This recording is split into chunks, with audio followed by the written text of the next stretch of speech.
دعا مسلمان میں عقیدہ توحید پختہ کرتی ہے، اور دعا اس دولت کا نام ہے جو صرف مومن کے پاس ہے، کافر کے پاس نہیں۔ نبی پاک علیہ السلام نے فرمایا الدعاء صلاح المومن، دعا مومن کا ہتھیار ہے، کافر کے پاس یہ ہتھیار نہیں ہے۔ مومن جب اپنے مالک کے حضور دعا مانگتا ہے نا، دنیا میں آپ کسی سے زیادہ مانگے تو وہ ناراض ہو جاتا ہے، وہ کہتا ہے بھائی تو نے تو کام بنا لیا ہے، کل بھی دیا تھا، پرسوں بھی دیا تھا، روز روز تجھے کون دے؟ میرے نبی پاک علیہ السلام نے فرمایا جو اپنے رب سے زیادہ مانگتا ہے رب اس سے زیادہ راضی ہوتا ہے، زیادہ راضی ہوتا ہے۔ اب دعا مخصوص اوقات نہیں دعا کے، فرمایا اذا دعان، جب بھی دعا مانگو گے تمہارا رب تمہاری دعا کو، جب بھی دعا تو دعا کرتے رہنا چاہیے، ہر وقت دعا میں بندہ شامل رہے، اللہ کے ذکر میں شامل۔ یہ جو قرآن مجید نے کہا نا یا ایھا الذین آمنوا اذکروا اللہ ذکرا کثیرا، اے ایمان والو اپنے رب کا ذکر کثرت سے کرو، وسبحوہ بکرۃ واصیلا، اور صبح و شام اسی کی پاکی بیان کرو۔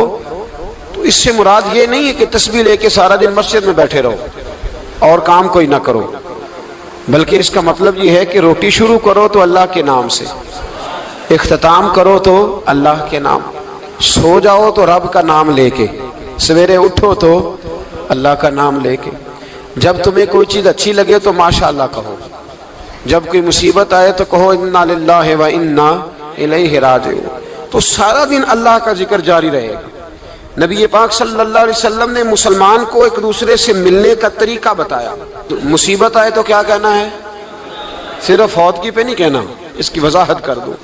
کوئی بھی الذین اذا اصابتہم مصیبہ، جب بھی کوئی مصیبت آئے، اللہ کے بندے کہتے ہیں ہم اللہ کی طرف سے آئے ہیں اور اللہ کی طرف ہی ہم نے لوٹ جانا۔ تو میرے عزیز ہر وقت اللہ کا ذکر جاری رہے گا، ہر وقت زبان پہ رب کریم کا۔ دیکھیں نا نبی پاک علیہ السلام نے ہمیں ملاقات کا طریقہ بتایا۔ ایک صحابی آئے تو انہوں نے آ کے کہا السلام علیکم، نبی پاک علیہ السلام نے فرمایا رب تعالیٰ نے اسے 10 نیکیاں عطا فرمائی ہیں۔ دوسرے آئے تو انہوں نے کہا السلام علیکم ورحمۃ اللہ، تو محبوب فرمانے لگے، امام بہقی نے اس کو لکھا ہے، محبوب فرمانے لگے رب کریم نے اسے 20 نیکیاں عطا فرمائی۔ ایک اور آئے، عرض کیا السلام علیکم ورحمۃ اللہ وبرکاتہ، محبوب فرمانے لگے اللہ نے اسے 30 نیکیاں عطا فرمائی۔ اچھا اس کا مطلب کیا ہے؟ السلام علیکم، تم پر سلامتی ہو، سادہ ترجمہ یہ ہے کہ تم سلامت رہو، تم سلامت رہو، ورحمۃ اللہ وبرکاتہ، تم پر اللہ کی رحمت بھی ہو اور اس کی برکتیں بھی ہو۔ وہ کیا کہتا ہے؟ وہ کہتا ہے وعلیکم السلام، تم پر بھی سلامتی ہو، ورحمۃ اللہ وبرکاتہ، اللہ کی رحمت ہو اور اس کی۔ یہ جو مسنون دعائیں ہیں نا جو حضور نے ہمیں دعائیں سکھائی ہر موقع پہ، ان کا کمال دیکھیے۔ اب ایک مسلمان نے آتے کہا السلام علیکم، اس کا مطلب کیا ہے؟ تم پر۔ اب وہ جھگڑا کرے گا اسے مارے گا، اس کا مال چھینے گا؟ اس نے تو آتے ہی کہا ہے تم پر سلامتی ہو۔ تو جو سلامتی کی دعا دینے والے ہیں وہ جیب تھوڑی کاٹیں گے، وہ غبن تھوڑی کریں گے، ڈاکہ تھوڑا ڈالیں گے۔ اسلام نے لفظ ہی وہ سکھایا ہے کہ فرمایا جب تم نے ملنا ہے تو تم نے دعائیں کرنی ہے ایک دوسرے کے لیے۔ اب ہمارے ہاں نئے نئے لفظ آ گئے، ٹیلی فون اٹھایا تو کہا ہیلو، اس کا کیا ترجمہ ہے؟ کون ہے، اس کا کیا ترجمہ ہے؟ جی جناب، اس کا کیا مطلب؟ ہم نے دیکھا بڑے بڑے سمجھدار لوگ السلام علیکم کی بجائے کہتے ہیں کیا حال ہے۔ بھئی کیا عجیب بات ہے، بھئی کیا حال ہے کا کیا مطلب ہوا؟ وہ بعد میں کرنے کی بات ہے۔ اور کچھ تھوڑا سا جو ادیب ہیں، جو بیچارے حروف کے پیچ و تاب میں رہتے ہیں، وہ کہتے ہیں آداب عرض ہے۔ وہ کیا ہوتا ہے جی؟ اسلام نے دعا سکھائی ہے السلام علیکم، یہ کتنی خوبصورت دعا ہے۔ جب آپ گھر کے اندر داخل ہوئے تو آپ نے دعا دی السلام علیکم، یہ دعا دی آپ۔ ایک صحابی حاضر خدمت ہوئے، عرض کی یا رسول اللہ صلی اللہ علیہ وسلم میرے گھر میں غربت رہتی ہے، کیا کروں؟ نبی پاک علیہ السلام نے فرمایا جب بھی گھر جایا کرنا گھر والوں سے سلام لیا کر، گھر والوں سے کیا کہا کر؟ السلام علیکم، جب بھی گھر جائے۔ یعنی گھر آیا، اب گھر والوں نے بتایا کہ ماچس کی ڈبیا تو لے آؤ۔ اب یہ دکان کونے پہ تھی گھر والے پہ، وہاں سے ماچس کی ڈبیا لے کے واپس گیا تو کہنے لگا السلام علیکم. پھر گھر والوں نے کہا ہو بتانا یاد ہی نہیں رہا, چینی بھی ختم ہو گئی ہے. تو یہ پھر گیا چینی لینے, لوٹ کے آیا تو کیا کہا؟ جب اللہ چاہتا ہے تو کہے, جب اللہ کے رسول چاہتے ہیں تو کہے. اس کا ترجمہ یہ ہے کہ تو کہہ, تو سلام لے. اللہ رسول چاہ رہے ہیں کہ تو سلام لے تاکہ تیرے گھر میں سلامتیاں ڈال دی جائیں. تو فرمایا سلام لینی ہے تو نے, اور ساتھ تو نے اس طرح کرنا ہے کہ 3 دفعہ سورۃ اخلاص کو پڑھنا ہے. امام قرطبی نے اس کو لکھا ہے. اس نے کہا حضور غربت بڑی ہے. غربت بڑی ہے تو کہ وظیفہ بتائیں. فرمایا جب بھی گھر جاؤ سلام لو اور 3 دفعہ سورۃ اخلاص پڑھو. وہ صحابی کہتے ہیں میں پکا ہو گیا. اب وہ کچھ دنوں کے بعد, کچھ عرصے کے بعد, کچھ مہینوں کے بعد واپس آئے تو صحابہ کرام علیہم رضوان فرماتے ہیں ہماری خواہش تھی کہ یہ کچھ بیان کرے, اب بتائے جو وظیفہ لے کے گیا تھا اس کا ریزلٹ کیا نکلا. کہتے اس نے بڑی حیرت انگیز بات کی, حیرت انگیز عجیب انداز میں. کچھ لوگوں کا دل ہوتا ہے نا کہ مجھے ملے میرے پڑوسی کو نہ ملے, اور کچھ کا دل ہوتا ہے یار مجھے بھی ملا ہے اور الحمدللہ میرے پڑوسی کو ملا ہے. تو صحابی جب حاضر ہوئے تو صحابہ کہتے ہیں ہمیں تجسس تھا کہ یہ کچھ بتائیں. تو حضور نے فرمایا کیا حال ہے تیرا؟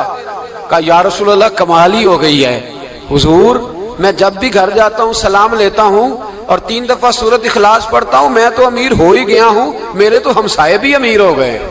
کتنا پیارا ہے یہ جملہ, کتنا حسن ہے. اتنا اچھا لفظ کسی اور کے پاس ہے ہی نہیں جو الفاظ ہمیں ہمارے رسول نے عطا فرمایا.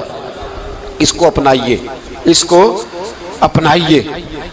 یہ الگ بات ہے کہ لوگ مطلب کے لیے سلوٹ کر لیتے ہیں بڑا سارا, لیکن مطلب کے لیے نہیں. جس کو جانے اس سے بھی سلام لیں, جس مسلمان کو نہیں جانتے اس سے بھی. تو نبی پاک نے ہمیں مسنون دعائیں سکھائیں. رات کو جب سونے لگیں اللہ کے رسول صلی اللہ علیہ وسلم نے ہمیں دعا سکھائی. حضور نے فرمایا جب سونے لگو تو مسلم شریف میں فرمایا تم نے یہ دعا پڑھنی, اللہم باسمک اموت و احیا. تم نے کہنا اے اللہ میں تیرے نام پر مرتا ہوں اور تیرے نام پر جیتا ہوں.